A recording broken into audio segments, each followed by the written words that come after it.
kitab Kejadian ini luar biasa, saudara. Ada banyak tokoh-tokoh Alkitab yang digambarkan di sini dan semuanya kita akan melihat ada gambaran tentang Yesus di dalamnya dan bagaimana itu juga menggambarkan kehidupan kita, saudara. Ini kita akan melihat dari ayat yang pertama sampai ayat yang ke-15. Pasal ini adalah pasal di mana pasal yang luar biasa berbicara tentang pemulihan Yakub dan keluarganya. Dia pergi ke suatu tempat yang dinamai dengan Sukot dan Sikem. Nah, Sukot dan Sikem ini adalah sebuah tempat yang jahat di mata Tuhan. Dan firman Tuhan katakan Yakub membuat rumahnya di situ. Padahal saudara, kalau saudara tahu, janji Tuhan buat Yakub adalah dia harus kembali ke Betel.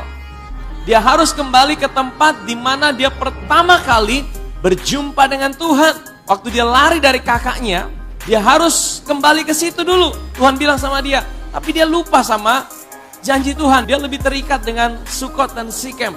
Dan singkat cerita, tragedi terjadi di dalam pasal 34 yang minggu lalu kita bahas itu. Tragedinya apa? Anak perempuan daripada Yakub itu diperkosa. Pada hari ketiga dikatakan Simeon dan Lewi, kakak daripada Dina, ambil pedang dan langsung dibunuh. Pembunuhan massal, saudara. Satu kota. Saudara, ini sebuah tragedi besar. Kisah pasal 35 berangkat dari sebuah situasi yang berat dalam keluarga Yakub. Yakub sedang ada dalam sebuah ketakutan. Ya, Yakub ada dalam sebuah intimidasi. Nama baiknya rusak. Ya, dia dalam sebuah situasi yang berat dalam hidupnya.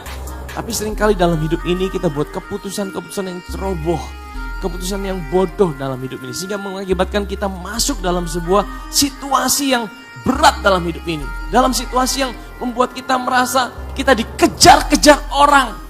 Kita mengalami sebuah ketakutan. Tapi di tengah situasi itu, ayat pertama berkata, Allah berfirman kepada Yakub. Amin, saudara. Kenapa Tuhan tunjukkan itu? Maksudnya Tuhan gini, saudara. Di tengah situasi yang buruk dalam hidup kita, Tuhan itu selalu datang dan bilang gini, rubah fokusmu. Jangan fokus dengan masalahmu. Fokuslah dengan aku yang selalu ada dalam hidupmu, apapun keadaanmu. Yakub itu jauh dari Tuhan pada waktu hidupnya dipengaruhi dengan dunia, dengan cara hidup orang-orang Sikem. Tapi Tuhan tidak pernah berhenti untuk datang dalam hidup Yakub. Karena apa? Tuhan punya rancangan dalam hidup Yakub. Kalau saudara percaya Tuhan punya rancangan dalam hidup saudara, Tuhan tidak pernah akan berhenti untuk datang dan bicara dalam hidup saudara. Waktu Tuhan bicara sama hidup kita, firman Tuhan bilang gini, Allah berfirman dari Yakub, bangkitlah Yakub, bersiaplah, naiklah ke Betel. Betel itu tempat perjumpaan dia dengan Tuhan. Pertama kali dia berjumpa dengan Tuhan. Apa yang dia ingat waktu dia berjumpa dengan Tuhan? Buatlah di situ mezbah bagi Allah. Mezbah bagi kita hari ini, tapi ini bicara sebuah hubungan datang pada Tuhan. Tapi kita mesti meresponi. Tuhan ingatkan sama Yakub di dalam ketakutanmu, di dalam masalahmu. Saudara disuruh ingat kasihnya, ingat kebaikannya.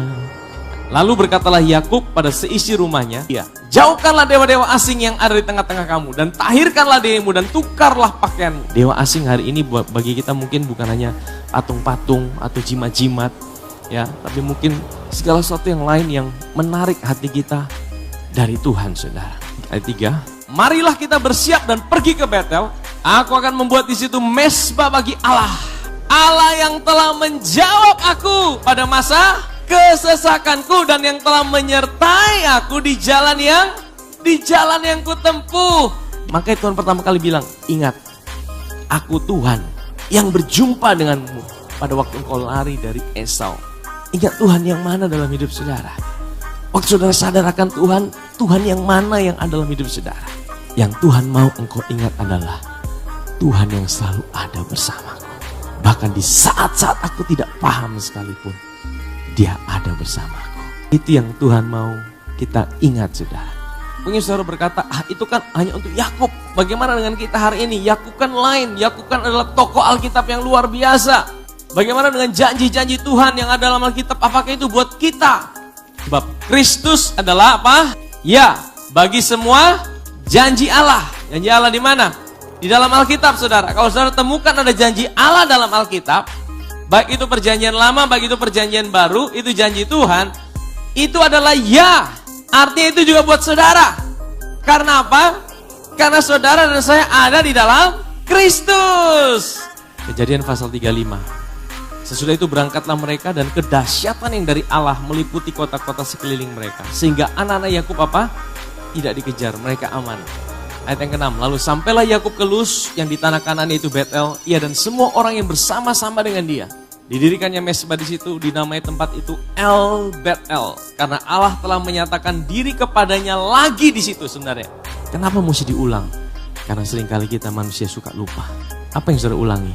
Dalam pikiran kita, ulangi lagi. Datang pada Tuhan, Tuhan Engkau Allah yang setia. Tuhan Engkau Allah yang mencintai aku. Tuhan Engkau Allah yang tidak pernah tinggalkan aku. Yakub ingat itu. Dan hal yang sama juga, Tuhan mau kita ingat itu.